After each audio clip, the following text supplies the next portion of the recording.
So the Blight Curse Precon has been out for a couple weeks now. I originally wanted to make a video about it, going over how much fun I thought it was, as well as how good it is.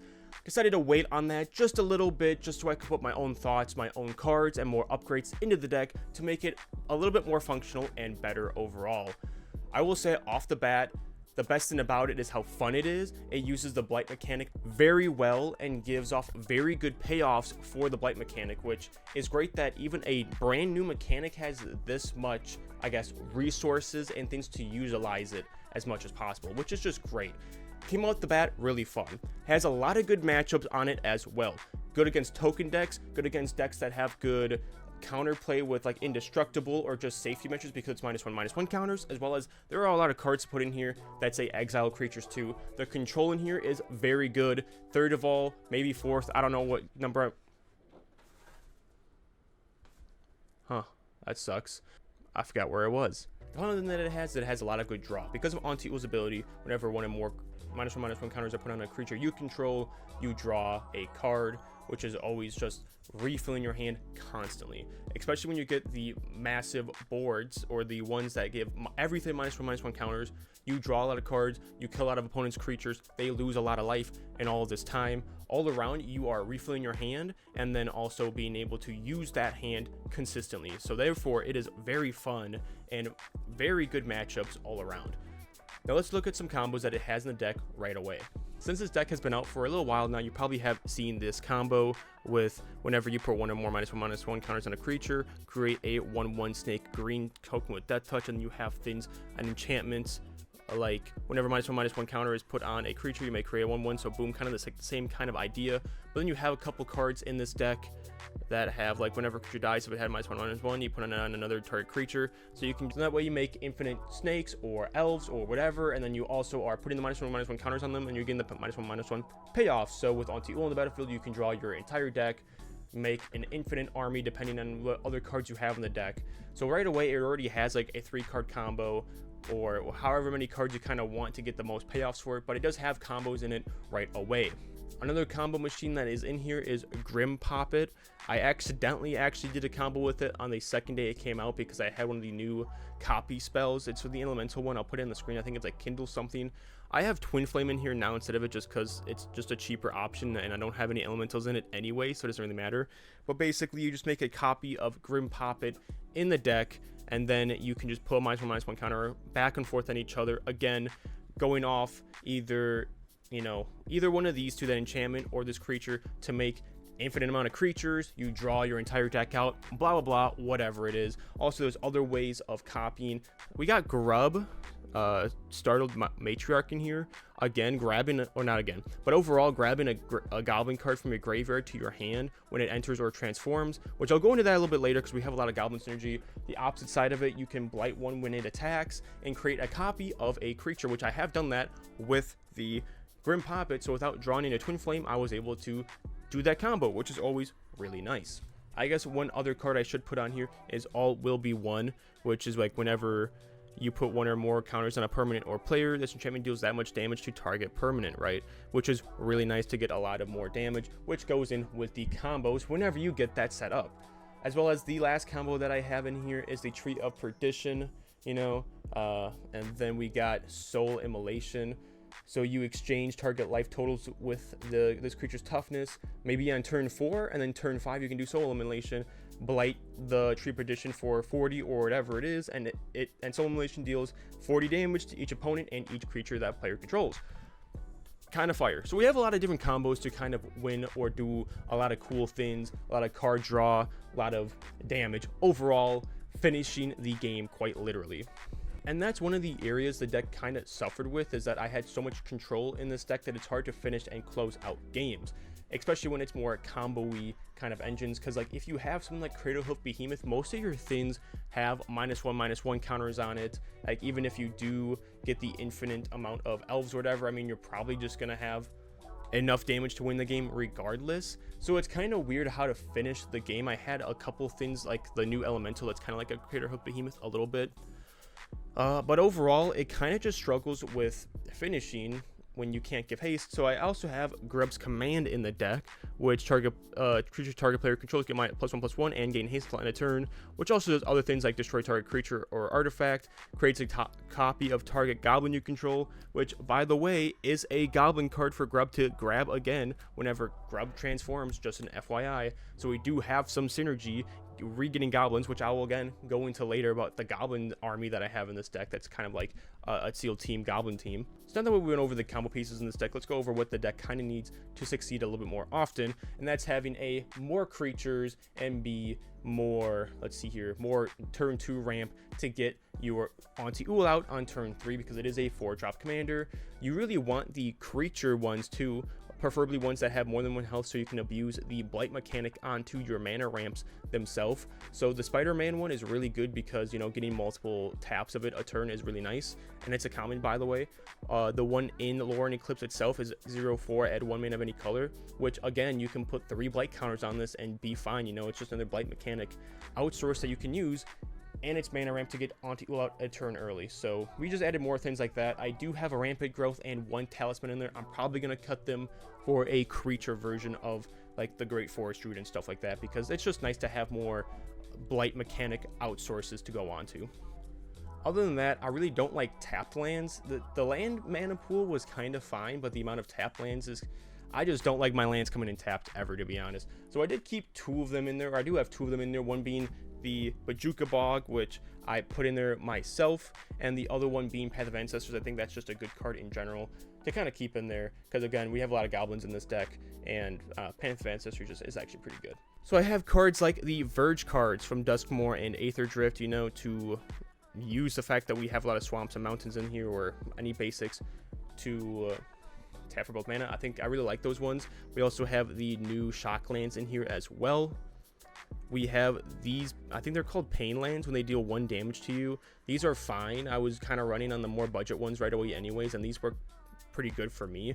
And then I did just place a Tekanuma from my, my Kefka deck that I just did a video on it. Took a little bit of that deck apart, but I think that's going to be a little bit better in this deck to get that more synergy graveyard, to get stuff out of it when I need it. So other spaces that this deck needs to improve on is like more blight mechanics and more things to actually get blight onto your creatures to actually use the Aunti Ool's ability more often. So we got this awesome kill spell, exile target creature. You got a blight 1 as well, but it's just a 2-drop to blight 1 and draw 1 with Aunti on the field. Awesome. Destroy target creature with 2 or less mana value. Again, you don't have to blight 1, but you blight 1, you always want to in this deck because you're drawing a card, so it's a 1-drop to kill something small, and most people have something small. This one does 4 damage if you blight 1 as well. And again, most commanders or most things in this kind of era have 4 or less health, so it's really actually good to have a 1-drop draw a card as well as kill someone's commander. You usually have a lot of artifacts and there's actually a lot of artifacts and enchantments in this deck, so I decided to put Soul Transfer in here. I have gotten the dual mode ability to happen twice, I think. Kind of nice overall to have those different modes, and exiling a creature is always awesome. I have an extra deadly Relic, so whatever, just put that in here. Dawnhand Dissident is a great one, you know, getting the blight turn 1, so you can get a turn 1 of this, turn 2 ramp spell, turn 3 you have Aunti Ool, and you can blight 1 to surveil 1 immediately, so you're drawing a card and surveilling 1 on turn 3, which is really nice, and also great graveyard hate as well. So if you're facing a graveyard deck, you can just sit on this to exile target creature card from a graveyard. Awesome work. Shadow Urchin is something that I don't really think needs to be put in here, but again, I just love abusing the blight mechanic. It has screwed me over that it does exile one of my combo enablers in this deck. Otherwise though, it is pretty okay. I just like using blight, as I just mentioned. One thing that this deck really loves doing is putting a -1/-1 counter on each creature, so I put this one in here as well, so you have 3 different enablers to do that, 4 if you include the demon card in here. And that just draws you a lot of cards and makes people lose a lot of life. So you're controlling the battlefield pretty much by destroying other people's creatures, as well as drawing a lot of cards, so you can re-get that and re-get your hand back up, which is just why this deck is so much fun. You can really control the board while having a good hand. In this color combo, it's kind of weird, and it feels like Esper to me at times. The last goofy one I kind of put in was Dose of the Dawn Glow, a 5-drop, but it is an instant to return target creature card from your graveyard to the battlefield. If it isn't your main phase, you will Blight 2, which honestly I love blighting, and I do it on purpose all the time. I actually go into combat when I do that, just so I don't have to, you know, whatever. Or you can just do it on somebody else's end step. It doesn't really matter.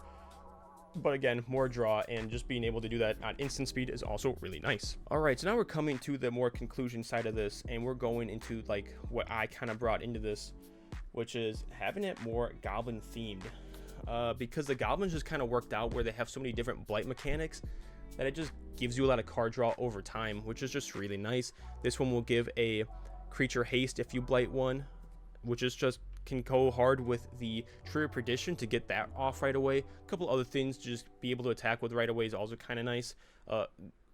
Gristle Glutton, again drawing a card, and a little bit of a looter effect. Really nice work. We got Goblin Archromancer, another 2-drop ramp spell kind of thing, and it is a Goblin, so it kind of works overall, and you can blight him at least one time, so kind of nice. And I love Skullskullbat Scrounger, create a treasure token, and blight one. And every time you blight one, remember you are also drawing a card with Aunti Ool on the battlefield. And since I put all these goblins in here that do blight and and they do some work, especially since you have like village pillagers, you know, that also puts a -1/-1 counter on each target creature, or each opponent's creature, you know, and then they lose 1 life for that. And then whenever a creature dies, whatever, you'll get a treasure token, really nice. And they also have the Ignoble Hierarch in this deck already, so many Goblin cards. I had to add Grub into the deck, which we already kind of looked over, as well as Grub's Command. And because I have all these Goblin cards that kind of feed into each other, so we have cards like Champion of the Weird, which, you know, you pay 1 life, blight 2, target opponent blights 2, activate only as a sorcerer. So yeah, you're paying a life, but so is technically the other opponent whenever they gotta blight something. So you're blighting them down, you're drawing a card, you're making them lose a life. And then you can also kind of combo it, because since we have all these Goblin cards, now we can get the Goblin Search one, right? So you can play this card, you can play the Goblin Matrone, you can either grab Grub's Command to maybe make a copy of that and kill a creature at the same time. Maybe you get this Grub, oh yeah, so what you could do is you could make a copy of the Goblin Matrone, which makes you search for another Goblin card, right? And then you can get this Grub on the battlefield, which is really nice to just do more combos. So then you can get this Grub on the battlefield, bring this command back to your hand. It's like there's so many little things you can do. And then like you get Champion of the Weird at some point, right? Like by you searching, you can champion the Goblin Matrone card, and then you can like blight this guy to death, get the Goblin Matrone back to your hand to play the Goblin Matrone to get this somehow, whatever, like it is. Like there are so many things that you can like recycle Grub's Command, and Grub's Command is just so good in this deck. Being over just destroy target creature or enchantment over and over again, getting this Grub to blight your guys and create copies of whatever you have blighted over and over again, to get these Goblin cards to just do their thing over and over again. As well as when you're creating all these tokens that are 1/1s, you can give them haste that turn by doing the combo with Grub's Command. Creatures target players control get +1/+1 and gain haste until end turn. And guess what? We have a sacrifice in this deck. So then with the sacrifice, you want to sacrifice the Grim Poppet, and then you'll get 7 black mana, or the copy of Grim Poppet, I should say. And then you have enough mana to be able to use Grub's Command if you need be, or whatever it is. Like there's just so many things you can do because of the combo pieces. Because of you creating a copy of a target creature, you can use sacrifice on the creature that's a copy of it to gain just a lot of mana to be able to do a lot of things in your turn that need to be done. Like maybe you got Tree of Perdition, and then you want to search for the Goblin card that gives your Goblin haste. So then when you get your Tree of Perdition, you can blight one in it, give it haste, and then you got Sommolation on the battlefield. So then you give the Tree of Perdition haste, you activate it, change the target, whatever, then you can sacrifice. I don't know, it's just like so many crazy different combos and pieces you can do with this deck. I'm really happy where it is right now. The last thing I did add, and I just added this in, and it does work out very well, just to make sure it has and can close game, is Demonic Council. We do have the demon in here that you can pay 1, take a -1/-1 counter off of it, and it'll give -1/-1 on each creature. So if you just want to get that, you can. Otherwise, you're drawing so many cards, you're discarding in the end step constantly. So it's really nice to be able to also just try to finish the game, because that was one of the problems with this deck, was being able to close and finish games out. And I did take out 1 piece removal for it because it just does removal all the time. It has so much removal, it gets so many card draw from it, it has so many good matchups because it makes people lose life constantly if they're running like huge decks or swarm decks, whatever it may be. It just has a lot of good matchups, and you have good things to destroy artifacts in here with Grub's Command. The goblins can combo you off really well if you don't have any other engine in your hand. It's just a small, nice little engine, just keep the loop going. It's great and fantastic. This is one of the funnest precons that I've had to play in a little while now, and I'm really glad I got this deck as well as the other one. I did sell the elemental deck, so maybe we'll see that in the future from one of my friends, who knows. But thank you guys for watching this video so much. I'm going to be posting this one, or this deck list, in the comments below, or not the comments, in the description below, so you guys can check it out. I might be doing a couple more add-ins here and there, but I'm glad that like you can actually use goblins with this deck, with Mother or Aunti Ool being a goblin herself. It's like, it's so cool having like a small little engine in here that is goblins that goes with it really well with all the blight stuff. Like, it's so cool just to have this kind of deck do its thing, combo out in such a weird color format that like I wouldn't see drawing this many cards in this many way. Anyways, hope you guys liked this video. See you guys in the next one, and peace out for more magic.